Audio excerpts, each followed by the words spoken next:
Are Chinese people resilient? Well, the answer might seem obvious. Yes, well, at least as resilient as any other group of people. But in fact, the answer is more complicated. Researchers have begun to point out that almost all studies into resilience have been done in the West, by Western people, by Western standards. And they've begun to ask, could resilience be different in different cultural contexts? The first psychologist to look at this was Michael Ungar, and he now believes that resilience across cultures isn't a one-size-fits-all.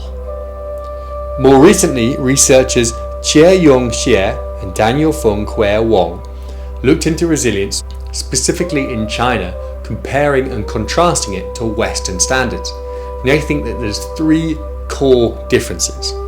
Number one, Chinese resilience is based off ideas of Confucianism, Buddhism, and Taoism.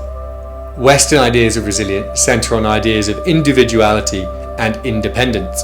And it's fair to say the next two differences stem from these fundamental underlying philosophies.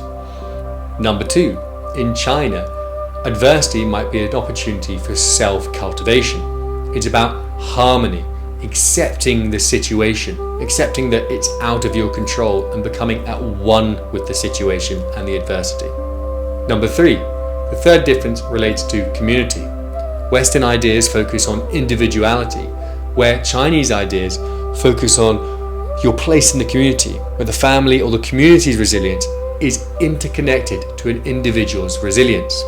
So what can we learn from different cultures' ideas of resilience? Well, for me, I actually struggled with these three differences because to me the differences seemed minute. The second one, for example, accepting the situation, didn't seem that different to me from the Western idea of letting go of what you can't control and focusing on what you can control. Even the likes of Alcohol's Anonymous in the West have the mantra, grant me the serenity to accept the things I cannot change. I think I've come to understand that in the West, letting go of what you can't control is a means to an end.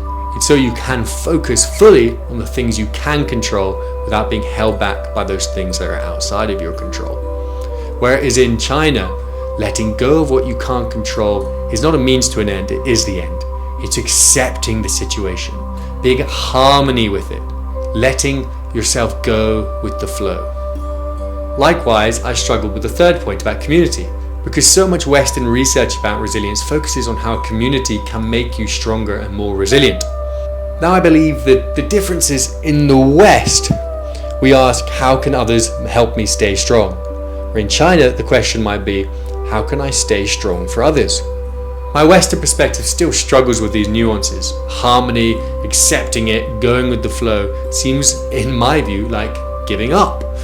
But that can't be right, can it? Because we know that other cultures are resilient. So I asked ChatGPT to generate some examples for me, a real and imagined one. I talked about Steve Jobs. He was fired from Apple and he bounced back to come back even stronger, a more resilient, better leader. It's a famous example of resilience. On his return, he even said, "It was awful tasting medicine, but I guess the patient needed it. Getting fired from Apple was the best thing that could have ever happened to me." Steve Jobs displayed the core Western idea of resilience, personal growth through assertive reinvention. Adversity became fuel for an even stronger comeback.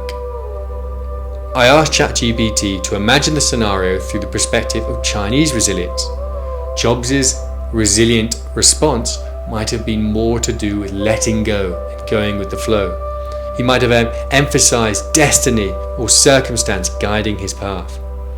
The success lies in embracing, not resisting the flow of events. The final quote might have read something different. Being asked to leave was a signal from the universe to slow down and reflect. The right moment to return to Apple came to me, not by chasing it, but by aligning myself with what was meant to be. We can all learn from different cultures and ideas of resilience.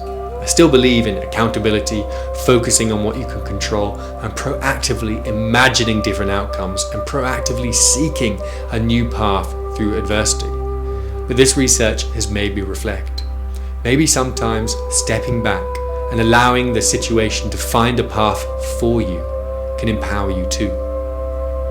Sometimes it's about slowing down, listening to what the universe is telling you, aligning yourself with the moment rather than fighting it. Harmony, it turns out, is its own kind of strength. If you want to become hardier, happier, and more fulfilled by learning about resilience, then subscribe by the button above.